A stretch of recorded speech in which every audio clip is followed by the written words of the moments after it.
سفر زندگی کا حصہ ہے، کوئی کسی مقصد کے لیے کرتا ہے، کوئی کسی مقصد کے لیے کرتا ہے۔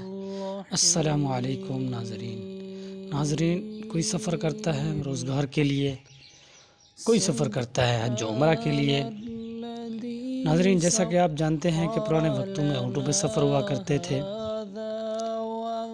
گھوڑوں خچروں پہ سفر ہوا کرتے تھے۔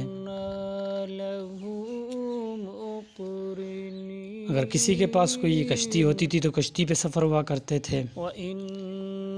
اللہ پاک کا ارشاد ہے والخیل والبغال والحمیر لترکبوها وزینہ ویخلق ما لا تعلمون۔ اس کا مفہوم کچھ یوں ہے کہ آج آپ کے پاس جو سواریاں ہیں اللہ ایسا پیدا کرے گا آپ وہ نہیں جانتے۔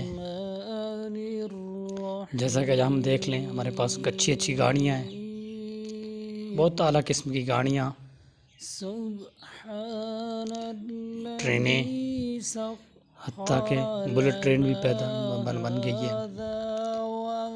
اور اس طرح ہر بندے نے اپنی گاڑیاں رکھی ہوئی ہیں مختلف قسم کی، اعلیٰ سے اعلیٰ۔ اچھا ہمارا بحری سفر ہے جیسا کہ ہم دیکھ سکتے ہیں، اور سب سے اعلیٰ کوالٹی والا ہمارا فضائی سفر ہے۔ تو آج ہم چلتے ہیں سفر کا سنت طریقہ۔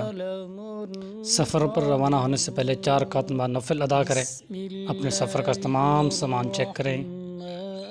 گھر سے نکلنے سے پہلے یہ دعا پڑھیں، بسم اللہ توکلت علی اللہ لا حول ولا قوة الا باللہ۔ اور اس کے بعد 3 مرتبہ یہ پڑھیں، وَجَعَلْنَا مِن بَيْنِ أَيْدِيهِمْ سَدًّا وَمِنْ خَلْفِهِمْ سَدًّا فَأَغْشَيْنَاهُمْ فَهُمْ لَا يُبْصِرُونَ۔ اس کی فضیلت میں نے نیچے لکھی ہوئی ہے، کہنے لیے پڑھ لینا۔ اور یہ دعا پڑھیں، اللہم انت رفیقی فی سفری والخلیفۃ فی اہلی ومالی۔ دوران سفر کوئی مسئلہ پریشانی آتی ہے، راستے میں پھنس جاتے ہیں، سواری نہیں ملتی، سورہ قریش پڑھیں، انشاءاللہ اللہ پاک اچھے سے اچھا آپ کے لیے سبب پیدا فرما دے گا۔ لإیلاف قریش سورت۔